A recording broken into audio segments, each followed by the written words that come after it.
संपत्ति और समृद्धि की देवी मां लक्ष्मी का नाम सुनते ही मन में धन, वैभव और सुख की कल्पना होती है।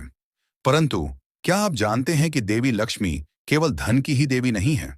हमारे सनातन धर्म में लक्ष्मी के 8 रूपों का वर्णन मिलता है, जिन्हें हम अष्टलक्ष्मी के रूप में जानते हैं। ये 8 रूप जीवन के विभिन्न पहलुओं में समृद्धि, सुख और उन्नति का प्रतीक हैं। आइए जानते हैं कि अष्टलक्ष्मी कौन कौन सी हैं और इनका क्या महत्व है। नंबर 1, आदि लक्ष्मी। माना जाता है कि आदि लक्ष्मी लक्ष्मी का सबसे आदिम रूप है और वे ज्ञान चाहने वालों को ज्ञान प्रदान करती हैं। उनका आदिम रूप किसी के लक्ष्य को जानने और उसे प्राप्त करने के लिए क्या करने की आवश्यकता है, यह समझने का प्रतीक है। यही कारण है कि वे लोगों को उस उद्देश्य के लिए आवश्यक सभी भौतिकवादी धन प्रदान करती हैं। इस देवी को समुद्र मंथन के दौरान बुलाया गया था और वे मोक्ष प्रदान करने के लिए जानी जाती हैं। ऐसा कहा जाता है कि ऋषि भृगु ने इस देवी से अपनी नींद से जागने की प्रार्थना की थी, क्योंकि उन्हें आखिरी बार सार्वभौमिक मामलों में हस्तक्षेप किए हुए बहुत समय हो गया था। सारा अस्तित्व माता आदि लक्ष्मी के गर्भ से उत्पन्न हुआ और उन्हें सभी देवी देवताओं की निर्माता माना जाता है। इसलिए देवी को प्रजनन क्षमता और विवाहित महिलाओं से जोड़ा जाता है।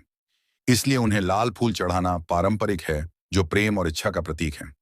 भगवान विष्णु के साथ साथ उन्हें इस ब्रह्मांड में सभी धन संपत्तियों के निवास के रूप में भी जाना जाता है। नंबर 2, धन लक्ष्मी। धन, इसका क्या अर्थ है?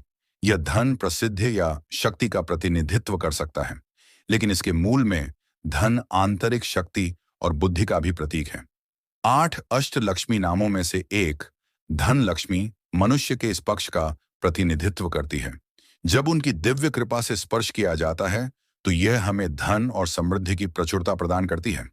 हिंदू पौराणिक कथाओं में धन लक्ष्मी को धन और समृद्धि की देवी कहा जाता है। उनकी कहानी तब शुरू होती है जब वह भगवान विष्णु से धन के बारे में उनकी राय के कारण नाराज हो जाती है। जब ऐसा हुआ तो वह वैकुंठ स्वर्ग छोड़कर धरती पर चली गई। उसके जाने के तुरंत बाद भगवान विष्णु उसके पीछे पीछे धरती पर आते हैं और जंगल में रहने वाले एक गरीब व्यक्ति बन जाते हैं। एक दिन वे फिर मिलते हैं, लेकिन फिर भी मेल मिलाप नहीं हो पाता, क्योंकि भगवान विष्णु प्रचुर मात्रा में नहीं थे। दुर्भाग्य से उसने कुबेर से ऋण लिया था, जिसने जोर देकर कहा कि भगवान विष्णु को जाने से पहले ऋण चुकाना होगा। कई सालों तक उसने कोशिश की, लेकिन वह अपना ऋण नहीं चुका सका और अंततः उसे धन का महत्व समझ में आया। उसकी पत्नी धन लक्ष्मी ने तब उसे धन का आशीर्वाद दिया और उसे उसके सभी अच्छे भाग्य के लिए ऋणी बना दिया। इसलिए धन की हिंदू देवी और लक्ष्मी का अवतार धन लक्ष्मी उन लोगों पर अपना आशीर्वाद देती हैं जो मेहनती हैं और पैसे को महत्व देते हैं। यह उन्हें समृद्धि की ओर ले जाता है। वह ब्रह्मांड में सभी धन का अवतार है और वह वित्तीय बाधाओं को दूर करके अपने अनुयायियों को जीविका प्रदान करती है। नंबर 3, धन्य लक्ष्मी। प्रचुरता की देवी धन्य लक्ष्मी भक्तों को भरपूर फसल का आशीर्वाद देती हैं। भक्त उनकी उदारता का बदला उन्हें मिलने वाली हर चीज के लिए आभार प्रकट करके चुकाते हैं। खाने से पहले उनका सम्मान करते हैं या जरूरतमंद भूखे लोगों के साथ खाना बांटते हैं। हिंदू पौराणिक कथाओं के अनुसार महाभारत काल में जब पांडव वनवास में थे तो उनके लिए भोजन जुटाना मुश्किल हो गया था। ऐसा शायद देवी धन्य लक्ष्मी के कारण हुआ होगा, जिन्होंने उन्हें आशीर्वाद दिया और सुनिश्चित किया कि इस अवधि में उनके पास जीवित रहने के लिए पर्याप्त भोजन हो। उन्होंने उनकी सहायता के लिए एक लकड़ी का कटोरा दिया जिसमें हर समय भोजन बनता रहता था, ताकि वे फिर कभी भूखे न रहें। हर व्यक्ति को अंधाधुंध भोजन खिलाकर धन्य लक्ष्मी हमें याद दिलाती हैं कि हमें प्रकृति द्वारा प्रदान किए गए भोजन के लिए कितना आभारी होना चाहिए।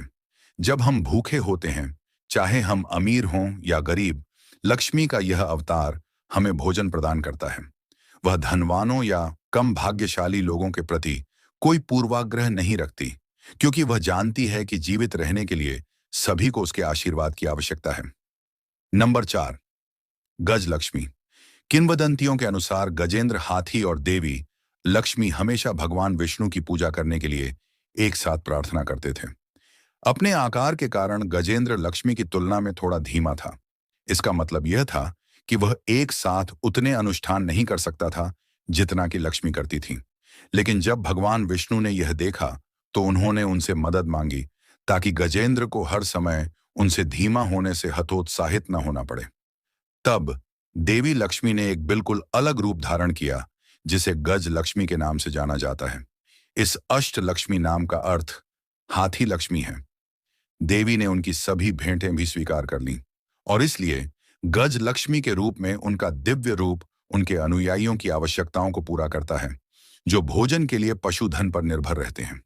अपनी आजीविका कमाने के लिए जानवरों के साथ काम करने वाले लोगों की जरूरतों को पूरा करते हुए गज लक्ष्मी उन्हें याद दिलाती हैं कि ये जीव कितने मूल्यवान हैं। वह उन्हें यह भी याद दिलाती हैं कि उन्हें नुकसान न पहुंचाएं या उनका शोषण न करें, बल्कि उन्हें प्यार, देखभाल और सम्मान दें। नंबर 5, संतान लक्ष्मी। अष्ट लक्ष्मी के नामों की सूची में अगला नाम संतान लक्ष्मी का है। वह अपने अनुयायियों को संतान और पारिवारिक सौभाग्य का आशीर्वाद देती है। संतान लक्ष्मी के उपासकों को स्वस्थ संतान और लंबी आयु का आशीर्वाद मिलता है। देवी का यह रूप प्रजनन क्षमता का प्रतीक है और निसंतान दंपतियों को संतान का आशीर्वाद देता है। वह ऐसे परिवार की चाहत को पूरा करती है जो माता पिता बनने को एक पवित्र जिम्मेदारी मानते हैं या महसूस करते हैं कि बच्चे होना जीवन में एक सच्चा आशीर्वाद है। संतान लक्ष्मी उन लोगों की विनती सुनती है जो भाई बहन चाहते हैं और पूजा के बदले में उनकी इच्छाएं पूरी करती हैं। नंबर 6, वीरा लक्ष्मी, जिसे धैर्य लक्ष्मी भी कहते हैं।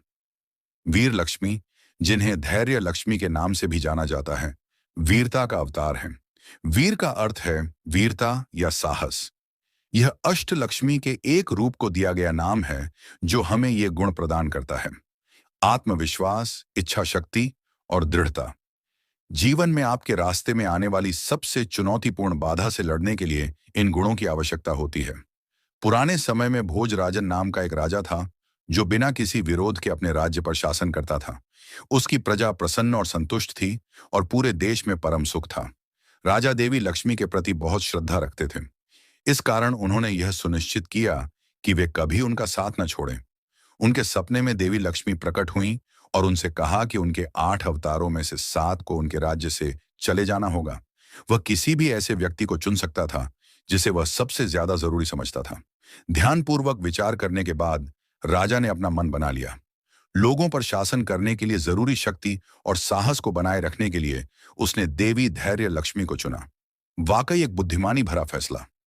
वह हमें जीवन में आने वाली चुनौतियों से पार पाने के लिए आवश्यक निडरता प्रदान करती है। सबसे महत्वपूर्ण बात यह है कि वह उन लोगों का पक्ष लेती है जो सबसे बुरे समय में भी सकारात्मक और दृढ़ रहने की कोशिश करते हैं। नंबर 7, विद्या लक्ष्मी। अष्टलक्ष्मी नामों की सूची में अगला नाम विद्या लक्ष्मी का है। धन उनके पास से एक अनंत झरने की तरह निकलता है, लेकिन वे इसे सतही रूप में प्रदान नहीं करती हैं। ज्ञान के माध्यम से ही धन प्राप्त होता है।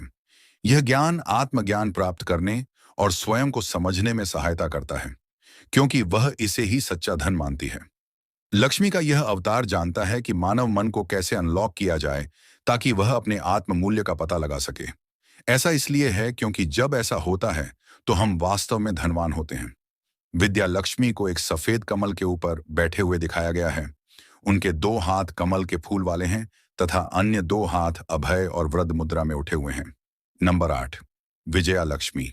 विजया का अर्थ है जीत।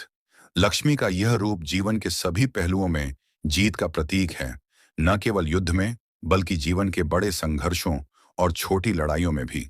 जीवन के हर पहलू में सर्वांगीण विजय सुनिश्चित करने के लिए विजया लक्ष्मी की पूजा की जाती है।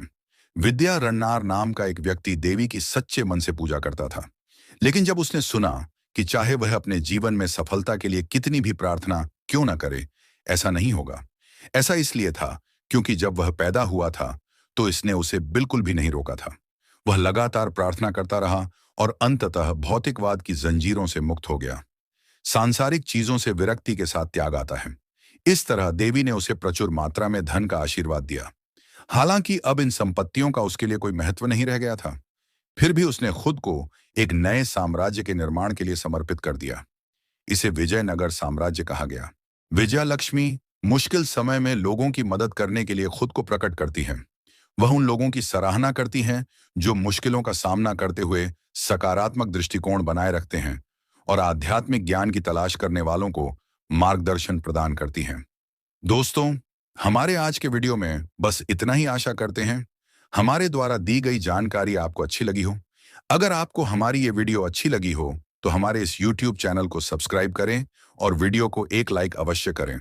हम मिलते हैं आपसे फिर किसी नई धार्मिक वीडियो में, तब तक के लिए जय श्री राम, जय हनुमान।